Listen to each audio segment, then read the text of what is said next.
Framework laptop. इस तरह का इनोवेशन लैपटॉप की दुनिया में बहुत लंबे टाइम के बाद देखने को मिल रहा है, जहाँ पे आज कंपनियां जैसे एप्पल की बात कर लो, पूरी कोशिश करती कि लैपटॉप को रिपेयर ना किया जा सके, और अगर कोई थर्ड पार्टी रिपेयर करना भी चाहें तो उनके पास कोई रिपेयरिंग राइट नहीं है। तो एट द एंड आपको एप्पल के पास जाना ही पड़ेगा, आपके पास कोई ऑप्शन नहीं है। और एप्पल उल्लू बनाने में इतना माहिर है कि वो आपको आखिर में कन्विंस कर ही देगा कि आप नया लैपटॉप ले लो ना भाई, इतने में आपका नया लैपटॉप आएगा जितने में आप इसे ठीक करवाएंगे। वहीं पे फ्रेमवर्क लैपटॉप एक डिफरेंट अप्रोच के साथ में आता है। लैपटॉप लंबा चले, ई वेस्ट कम हो, कस्टमाइजेबल हो, अपग्रेडेबल हो। कुछ टाइम के बाद अगर आपको लगता है कि जीपीयू थोड़ा पुराना हो गया है तो नया जीपीयू लगा लो। अगर आपको बहुत ज़्यादा लंबा टाइम हो गया है तो आपको लगता है कि मदरबोर्ड चेंज करना चाहिए तो मदरबोर्ड चेंज कर सकते हैं। उसी तरह से आप कस्टमाइज़ कर सकते हैं। अगर आपको लगता है कि कीबोर्ड में आपको नंबर पैड नहीं चाहिए तो नंबर पैड मत लगाओ, नंबर पैड राइट साइड चाहिए तो राइट साइड लगा सकते हैं। वहीं पर अगर पोर्ट्स की बात करें तो जो भी पोर्ट्स आपको चाहिए, जिसकी आपको नीड है, सिर्फ आप वही पोर्ट लगा सकते हैं। मान के चलो आपको इथरनेट पोर्ट चाहिए तो आप इथरनेट पोर्ट लगा सकते हैं। अगर आपको इथरनेट पोर्ट नहीं चाहिए तो फिर आप मेमोरी कार्ड लगा सकते हैं, अगर आपको एडिटिंग वगैरह करनी है। तो इसी तरह से अगर आपको जीपीयू की नीड नहीं भी है तो आप सिर्फ इंटीग्रेटेड जीपीयू से अपना काम कर सकते हैं, अगर आपको नॉर्मल कोडिंग वगैरह करनी है तो। और अगर आपको गेमिंग करनी है, एडिटिंग करनी है, तो आपको जो भी जीपीयू लगाना है तो आप वो लगा सकते हैं। इसी तरह से आप और भी बहुत सारी चीज़ें अपग्रेड और कस्टमाइज कर सकते हैं। अगर मैं पुराने लैपटॉप की बात करूँ तो बहुत लंबे चलते थे। अगर रिपेयरिंग की बात करें तो एप्पल भी उस टाइम एक्चुअल में लैपटॉप को रिपेयर करता था और उनके लैपटॉप भी बहुत लंबे चलते थे, अब भी चलते हैं। बट अगर इस लैपटॉप की बात करूं तो ये इजी टू रिपेयर रहेगा। आपको टेक्नीशियन के पास जाने की कोई ज़रूरत नहीं है, आप खुद से ही रिपेयर कर सकते हैं। तो ऐसा नहीं कि इस लैपटॉप में कोई भी प्रॉब्लम नहीं है। लैपटॉप की स्पेक्स में और रियल वर्ल्ड टेस्ट में बहुत ज़्यादा अंतर होता है।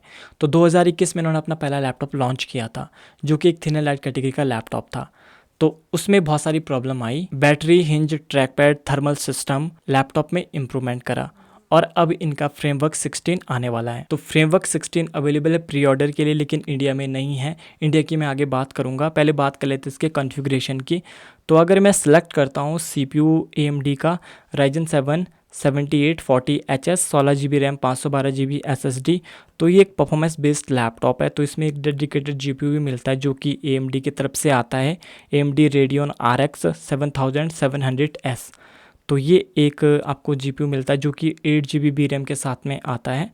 तो इसमें अगर मैं सेलेक्ट करता हूँ तो इसका जो प्राइस है वो $2000 से भी ज़्यादा चला जाता है, तो ये बहुत ज़्यादा महंगा है। तो यहाँ पे एक सोचने वाली बात ये है कि अगर मैं हज़ार डॉलर के दो गेमिंग लैपटॉप ले लेता हूँ और एक लैपटॉप यूज़ करने के बाद 4-5 साल के बाद अगर मैं उसे सेल कर देता हूँ और कुछ पैसे वो सेल के मिला करके और $1000 और लगा करके एक दूसरा गेमिंग लैपटॉप ले लेता हूँ, तो फिर वो 8-10 साल तो ऐसे ही चल जाएगा। तो इसका मतलब ये हुआ इनिशियली जो इसका प्राइस है वो बहुत ज़्यादा रहने वाला है, सस्ता तो बिल्कुल नहीं रहेगा, लेकिन ये लॉन्ग टर्म में फ़ायदा देगा। तो ऐसा नहीं कि इसमें आप सिर्फ AMD का ही GPU यूज़ कर सकते हैं, आप NVIDIA का कर सकते हैं, इंटेल का कर सकते हैं। फ्यूचर में अगर इंटेल अच्छा GPU बनाता है तो जब अलग अलग GPU लगा सकते हैं तो उनके लिए कूलिंग भी फिर अलग अलग चाहिए होगी।